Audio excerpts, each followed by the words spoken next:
साहब के पास चलते हैं, क्योंकि वहां जाकर के हमको पॉलिसी तो मिली नहीं, तो हम सोचे कि चलते हैं एलजी साहब से खुद ही मांगेंगे। लेकिन आपको जान के दुख होगा कि वो पॉलिसी उनके पास तक कल तक आई नहीं थी। आज दिल्ली सरकार ने 12:45 पे एक लेटर दिया है जिसको पॉलिसी का नाम दिया गया है।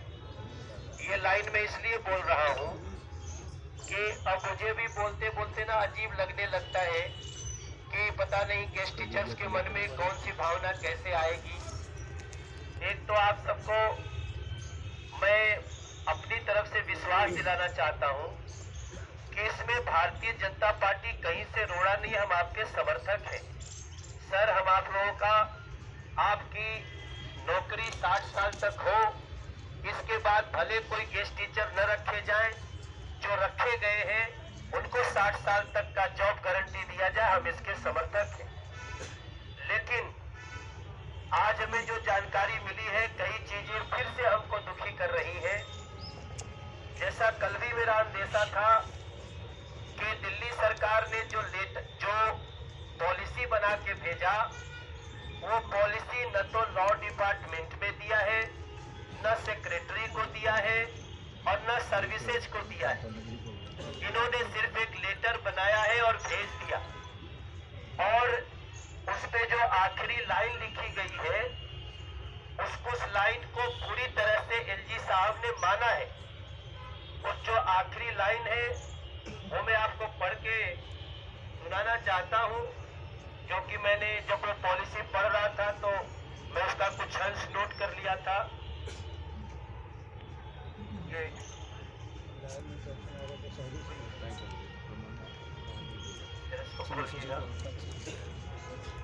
हाँ, एक तरफ तो हमारे उप मुख्यमंत्री जी कहते हैं कि हमने पूरी पॉलिसी बना दी है, आप सिर्फ सिग्नेचर कर दो।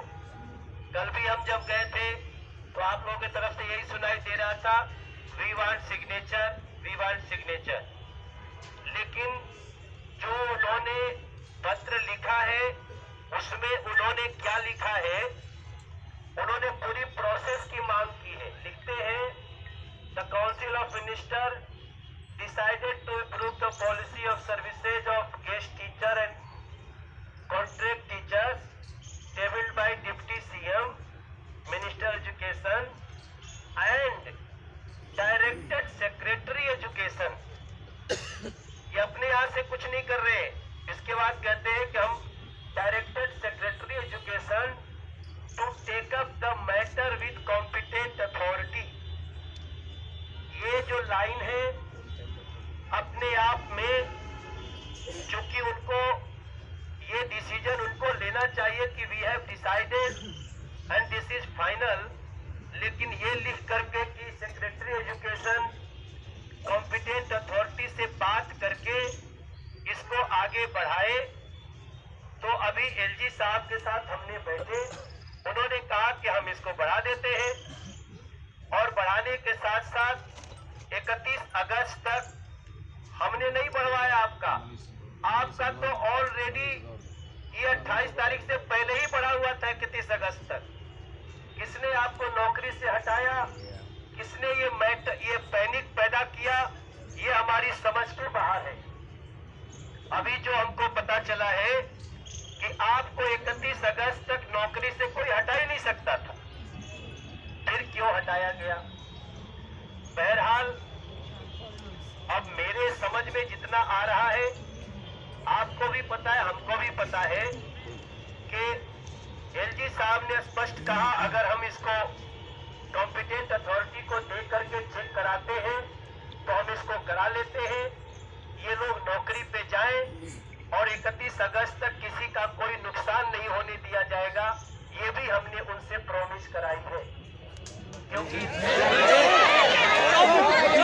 6 महीने का मुद्दा पकड़ के चुप ताली बजा रहा था कोर्ट में है केस,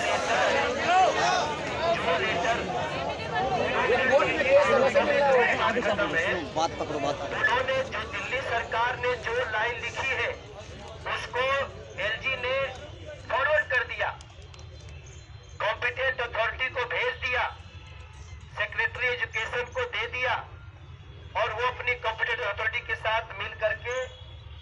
जो भी वो चाहते हैं और जो हम भी चाहते हैं, उस पर आग बातें बढ़ेगी। लेकिन जब कॉम्पिटेंट अथॉरिटी से बात करने को बोला तो कॉम्पिटेंट अथॉरिटी का जो डिसीजन है आने में अब कितना समय लगता है उसके लिए तो हमें इंतजार करना पड़ेगा। So this is not final policy बना के नहीं भेजा है उन्होंने, और ना इसका तो लीगल न इसकी लीगल वेटिंग की है, न इसकी सर्विस वेटिंग की है। ये एक प्रकार से कच्चा चिट्ठी है, वो जो कोई भी व्यक्ति मिनिस्टर विधायक अपने पास से भेज देता है। अब जो आखिरी लाइन में आपसे बोलना चाहता हूँ, ये सारी इसी के पास ही है यार, हमारे सुने ना हम लोग हमारी